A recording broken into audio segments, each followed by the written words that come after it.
Oh my, there I am. Oh my goodness. First time I've looked at myself this morning. Let me get my hair fixed for everybody here. I gotta make sure I look good.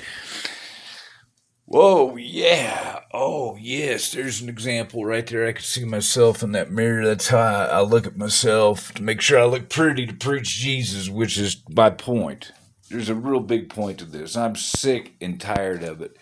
I get so many posts from people trying to market Jesus. It's pathetic. I guess it comes from because I preach Jesus. They find me through my Facebook. I get other advertisements, of course, that pop up like for everybody on the internet because that's what it's about. But anyway, I just woke. I've been writing for some time. I don't just post what you see on Facebook. But anyway, I just wanted to make this point. I just posted another post of a gentleman sitting there in a tie and a suit, and it's so obvious these guys set these stages up in their house, and they make a pulpit. And they make this environment, and it's disgusting.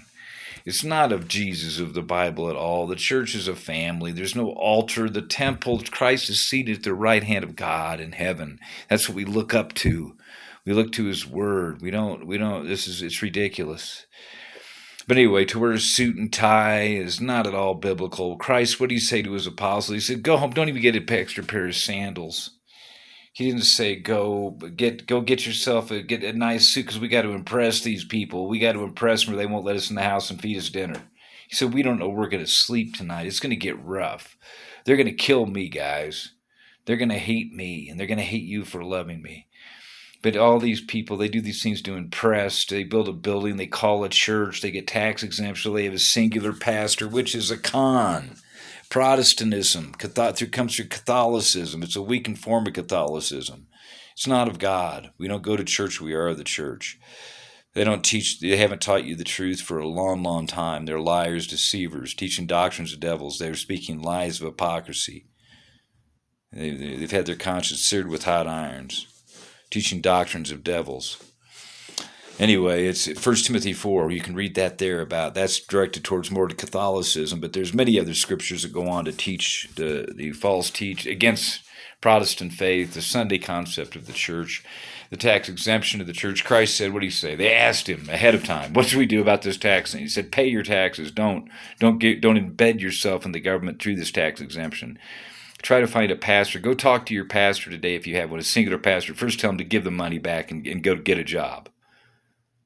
And then explain to him and say this tax exemption is not biblical, and ask him if he's ever read the printout, what it entails when he puts his church, which is not biblical in the first place, the singular it's bull, the building. You pay him a salary. It's wrong, and question him and say, "What have you researched this tax exemption? Can you tell me what it implicates?" He will not be able to tell you. I have not found one through many years and much travels that knows what they're doing. It's a big responsibility, especially when you get more money involved with these big mega churches. But they when you get the big ones, they know what they're doing. They know they make a lot of money through that exemption.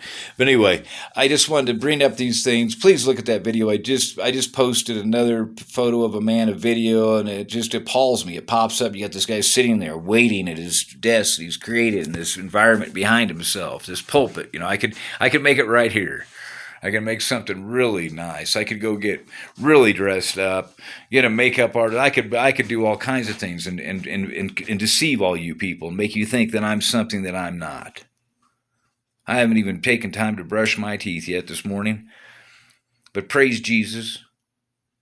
Praise Jesus, because I've been busy writing about the truth, about these types of things, exposing these false teachers and their lies, and they're everywhere. So come out of her, my people, as God tells us to within his word, and unite as the body and bride of Christ. Look for teachers that are going to teach you the truth biblically. Pastors that aren't looking for a salary and wanting to live off of the gospel, which is not biblical at all. Paul says, yeah, when I'm doing the work of God, I'm definitely worthy of my keep. He says, I work for an example. He says, I don't have to make these